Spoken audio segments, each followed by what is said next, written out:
청와대가 장관 후보자 인선을 발표했습니다. 국방부와 법무부를 비롯한 5개 장관 후보자 명단이 발표됐는데요.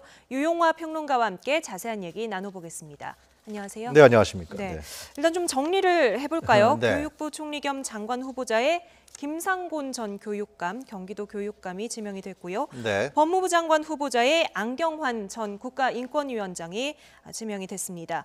국방부 장관 후보자로는 송영무 전 해군 참모총장이었죠. 네. 예. 환경부 장관 후보자에 김은경 전 청와대 비서관이 지명이 됐고요. 고용노동부 장관 후보자에 조대엽 현재 고려대 노동대학원장이 네. 지명이 됐습니다.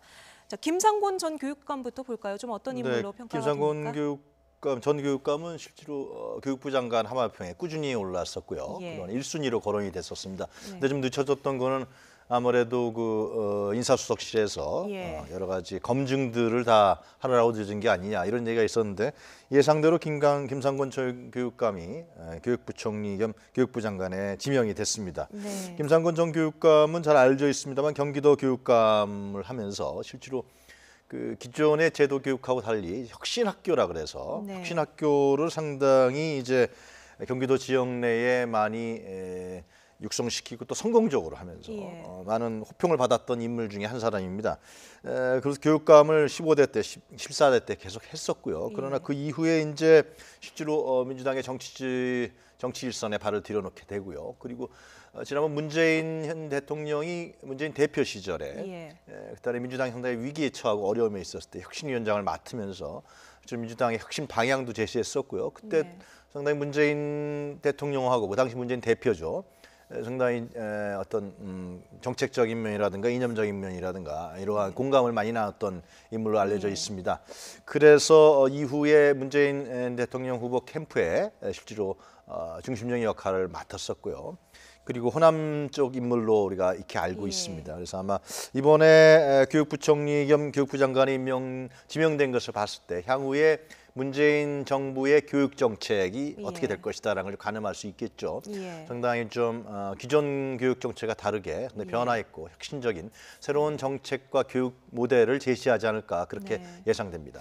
네, 좀 전에 뭐 혁신학교 얘기하셨지만 무상급식이라든지 학생 인권 조례라든지 상당히 개혁적인 정책들을 추진했었던 분이죠. 그렇습니다. 경기도 교육감으로 활동하면서 지금 말씀하신 대로 무상교육 문제 그리고 학생 인권 조례 문제 그 당시만 해도 지금만 생각해도 뭐 무상급식이라든 학생 인권 조례가 상당히 일반적으로 보편화되어 있습니다만 당시에 김상곤 교육감이 추진할 때만 해도 많은 그 보수층이라든가 그 당시에 이제 정부에 의해서 보수적 정권이죠.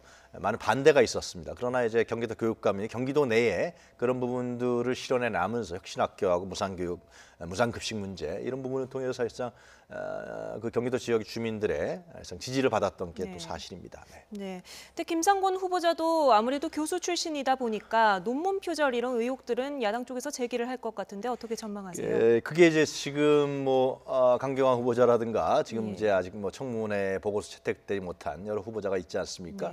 그래서 아마 문재인 정부에서 청와대에서 특히 이 문제에 관련해서 상당히 신중하고 면밀하게 치밀하게 검토를 하지 않았을까 그렇게 예상이 됩니다. 물론 이제 그 뚜껑은 열어봐야 알겠습니다만은 김상곤 후보자에 대해서 나름대로 인사 파일을 통해서 면밀하게 검토를 했기 때문에 아마 후보자로서 내놓지 않았을까 그런 생각이 드는데요. 그것은 하여튼 뭐 국회에서 다시 또 한번 청문회 과정에서 논의될 사안인 것 같습니다. 네, 법무부 장관 인선도 관심이었는데요. 안경환 전 국가인권위원장이 지명이 됐습니다.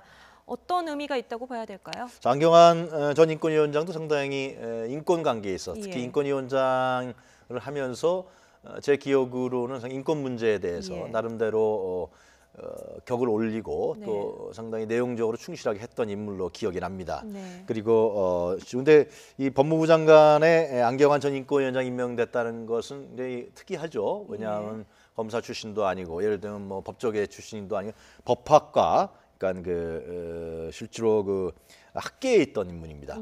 그렇기 때문에 실제로 검찰총장 임명이 아직 안 됐습니다만은 법무부 장관의 안경환 전 인권위원장을 임명했다라는 것은 결국은 지금 문재인 정부에서 추진하려고 하는 검찰 개혁 문제, 실제로 비검사 출신으로서 법무부 장관이 됐다는 것은 분리시키면서 실제로 문재인 정부의 어떤 검찰 개혁 문제를 확실하게 추진하기 위한 그러면서 그런 의도가 상당히 있는 것 같고요. 그리고 아무래도 인권을 중시하는 인권위원장 출신이고 인권 부분에 대해서 노력해왔던 인물이기 때문에 법무부의 향후의 방향에 있어서도 과거와 같은 어떤 뭐 처벌주의라든가 이런 것보다도 서민들이라든가 억울하게 당한 사람이라든가 이런 인권 문제에 대해서 법무부의 어떤 정책 방향도 같이 제시하려고 하는 것이 아니냐 그렇게 우리가 예상할 수 있을 것 같습니다. 네. 안경환 위원장 같은 경우에는 이 국가인권위원장 재직하던 시절에 인권위 독립성을 상당히 보장하기 위해서 했었던 분 아니겠습니까? 그러니까 인권위원회라는 것은 이제 기억하시겠습니다만 과거 김대중 정부 때 처음 만들어졌죠. 그러면서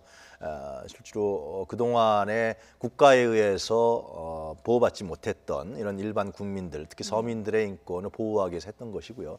이후에 뭐 이명박 정부 때는 이 인권위원회가 좀 유명무실한 측면이 없지 않아 있습니다만은 안경환 위원장 때까지는 인권위 독립의 문제라든가 인권이라는 것은 어떤 국가 기구하고 별도로 상당히 중요시돼야 되는 국민적으로 보호받아야 될 사항이다. 이렇게 주장하면서 많은 활동을 했던 것으로 제가 기억합니다. 예. 안경환 후보자 인준은 어떻게 무난히 이루어질 것으로 보십니까? 네, 이 문제도 예상보다 좀 늦게 되지 않았습니까? 뭐 우리가 예측하기로는 지난주 정도에 아마 거론됐던 인물들이란 말이죠. 지금 실제로 뭐 김상곤, 안경환 이런 사람들 거론됐던 인물이기 때문에 지난주 초에 되지 않겠냐 이렇게 예상을 했었는데 늦어졌습니다. 그것은 아무래도 그래서 뭐 한간에서는 이분들 거론됐던 인물들이 뭔가 걸린 거 아니냐, 다른 새로운 인물을 찾는 거 아니냐 이렇게 얘기까지 있었는데 실제로 이 두 사람을 후보자로 내놓은 것을 보면은 아무래도 청와대에서 치밀하게 면밀하게 검토한 다음에 청문회 통과가 나름대로 자신 있으니까 그렇게 내놓은 것이 아니냐 그런 예상을 할 수 있을 물론 이제 국회 과정에서 봐야겠습니다만. 국방부 장관 후보자에는 송영무 전 해군 참모총장이 지명이 됐습니다. 어떤 인물인가요? 네, 송영무 후보자도 결국은 그동안의 1순위로 거론됐던 인물 중에 한 명입니다.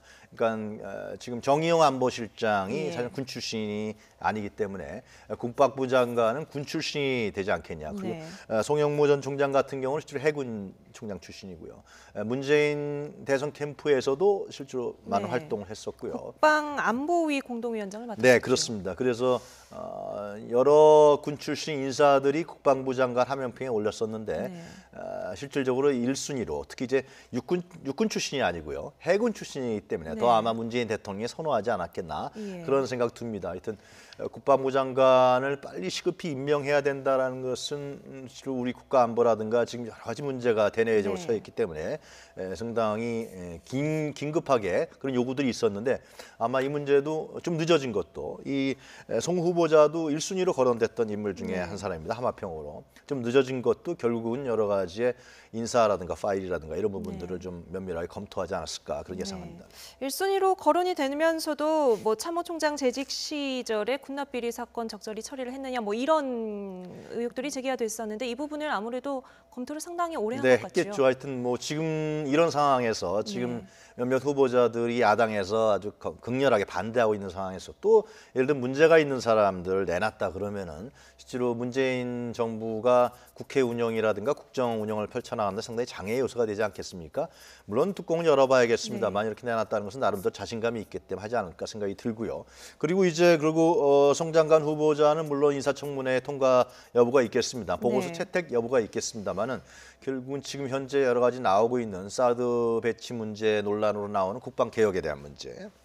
국방 개혁에 대한 문제, 뭐 방위산업 비리에 대한 문제, 또 군내 사조직에 관련된 부분들, 그리고 그 이후 9년 동안에 예를 들면 핵심 요직에 뭐 사조직이 관계된 거 아니냐는 좀 우익적 인사들이 군 요직에 배치됐던 거 아니냐. 그래서 아마 이 후보자도 결국은 국방 개혁에 대한 부분들에 대한 중요한 부분들을 문재인 대통령하고 서로 교감하면서 후보자로 지명되지 않았을까 그런 예상합니다. 송영무 후보자 같은 경우에는 위장 전입 사실을 스스로 뭐 이른바 셀프 공개했는데요.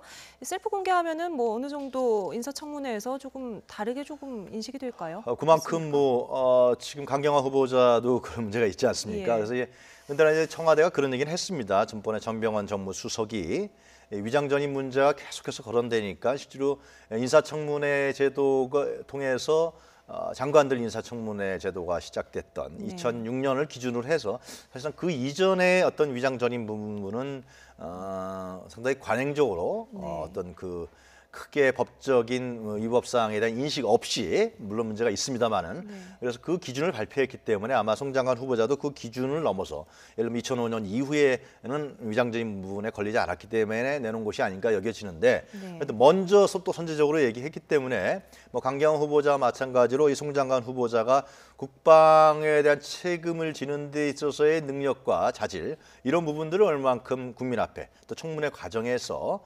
국회에서 검증을 받느냐 이런 부분도 결국 청문회 통과에 가장 중요한 요소가 될 거라고 생각합니다. 네. 환경부 장관 후보자에는 김은경 전 청와대 비서관이 지명이 됐는데요. 참여정부 시절에 청와대에서 맞습니다. 근무를 했던 분이죠. 이렇게 보시는 게 좋을 것 같습니다. 김은경 장관 후보자 같은 경우는 지금 환경부가 더욱더 중요시 된 게 결국은 문재인 대통령과 청와대에서 얘기했습니다마는 4대강 부분에 대한 얘기를 하지 않았습니까? 이명박 정부 때의 여러 가지의 문제점을 나타냈었던 그리고 이 국토를 파괴했다. 그래서 상당히 국가적 논란을 일으키고 있는 4대강 문제에 대해서 어떻게 정리할 것이냐. 결국 그것은 이제 환경부 장관의 가장 중요한 책임 중에 하나겠죠. 그렇기 때문에 아마 지금 말씀하신 대로 참여정부 때 대통령 비서실에 있었던 김은경 그 당시에 비서관이죠. 그리고 대통령 비서실에 제안비서관, 민원 제안비서관을 있었던 뭔가 좀 정책적인 부분에 있어서 이 참여정부라든가 문재인 정부와 코드적인 측면에서 정책 부분에서 남들로 공감할 수 있는 이런 인물을 지명함으로 인해서 이 4대강 부분에 있어서 나타났던 여러 가지 각종 폐해라든가 특히 4대강은 재자원화하는 문제가 있고요. 또 이 부분은 또 국토를 다시 살리는 문제, 여러 가지 문제들이 난제들이 있습니다. 그리고 환경단체와 함께 이 전문성을 기하면서 진단을 하고 어떻게 이 국토의 어떤 폐습을 가져왔던 4대강 부분을 다시 살릴 것이냐. 이 문제는 단순하게 처리될 수 없는 문제이기 때문에 좀 더 전문성을 갖고 또 문재인 정부의 정책을 제대로 잘 이해하는 사람이 맡아야만 4대강 부분들이라는 환경 문제를 건드릴 수 있을 것이다. 라는 생각에서 아마 지명했을 거라고 생각이 들고요. 이 외에도 지금 뭐 미세먼지 문제도 있지 않습니까? 실제로 기존 정부에서 미세먼지 부분에 대해서는 별로 심각성과 중요성을 인식하지 못했던 게 사실입니다. 그래서 환경부에서 미세먼지 부분에 대한 뭐 인력도 2명인가 3명밖에 없었고요. 실제로 중앙부처에서 중앙정부에서 미세먼지 부분에 대해서 상당히 신경을 안 썼기 때문에 이 문제와 관련해서도 더욱더 중요하게 사실상 국민의 안전과 생명과 직결된 부분이고 그렇기 때문에 대통령이 또 초반기에 이 미세먼지 부분에 있어서 상당히 중요한 언급을 국민 앞에 또 하지 않았습니까? 그러한 여러 가지 부분들이 아마 새로운 김은경 후보자한테 주어져 있는 과제가 될 거라고 생각합니다. 네, 이 김은경 후보자가 환경 분야에도 어느 정도 전문성을 두루 갖추고 있는 인물인가요?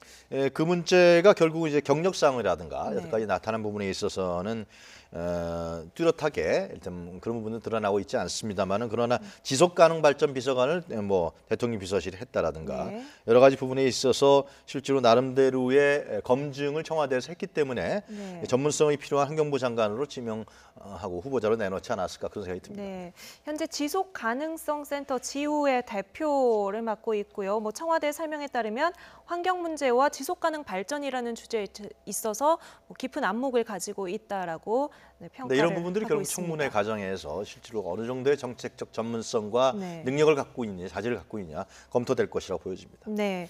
그리고 마지막으로 고용노동부 장관의 조대엽 현재 고려대 노동대학원장이 지목이 됐는데요. 어떤 인물이죠? 조대엽 장관 후보자는 익히 뭐 진보적인 학자로서 널리 알려져 있는 인물 중에 한 명이죠.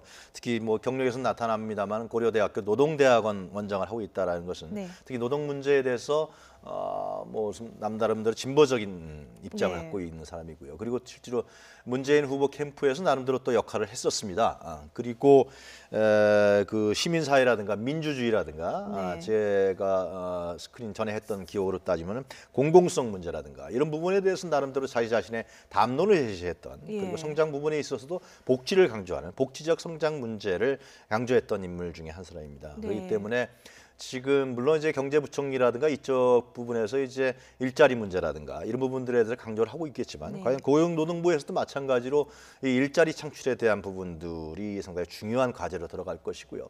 그리고 결국 가장 중요한 부분은 이제 대기업과 중소기업 간의 임금 격차 문제. 60 항쟁 그 기념일에서도 문재인 대통령이 강조했습니다만 이제는 제도적 민주주의가 아니라 실질적인 민주주의가 중요하다 이런 얘기를 했습니다. 그 얘기는 결국은 우리 사회의 난제로 얽혀 있는 사회적 양극화 현상에 대한 문제. 또 고용에 대한 불평등에 대한 문제, 기회의 불균형에 대한 문제, 또 교육의 되물림에 대한 문제 이런 여러 가지의 사회적 불균형과 불평등 문제가 걸려 있습니다. 네. 물론 경제부처에서도 이 문제에 대해 중점적인 지원을 하겠지만 특히 고용노동부에서도 고용노동부가 실질적인 예를 들면 뭐 사용자를 대변하는 부처가 아니라 실제로 이러한 사회적 불균형들을 시정할 수 있는 그러면서 노동을 통한 어떤 특히 소득주도 성장에 대한 중요성이 있기 때문에 과거의 고용노동부의 역할과 현재 문재인 정부에서 고용노동부의 역할은 상당히 판이할 것이다. 그래서 아마 상당히 그동안의 교감을 갖고 나름대로 이데올로기적 역할을 했던 그러한 그런 인물을 노동부 장관 후보자에 지명한 것이 아니냐. 네. 그런 생각이 들 때 아마 진보 진영이나 이런 쪽에서는 많은 기대를 하고 있지 않을까 그런 생각이 듭니다. 예, 뭐 중요하지 않은 자리가 어디 있겠습니까만 문 대통령의 1호 공약이 일자리 공약이었으니까 고용노동부 장관에 많이 공을 들였겠죠. 근데 이 조대엽 후보자는 음주운전 사실을 또 셀프 공개를 했어요. 이 부분은 청문회에서 어떻게 다뤄질까요? 그렇습니다. 지금 이제 다 자기 자신이 문제가 있는 부분들을 네. 다 공개하면서 선제적으로 밝히는 어떤 그런 공약법을 펼치고 있는데요.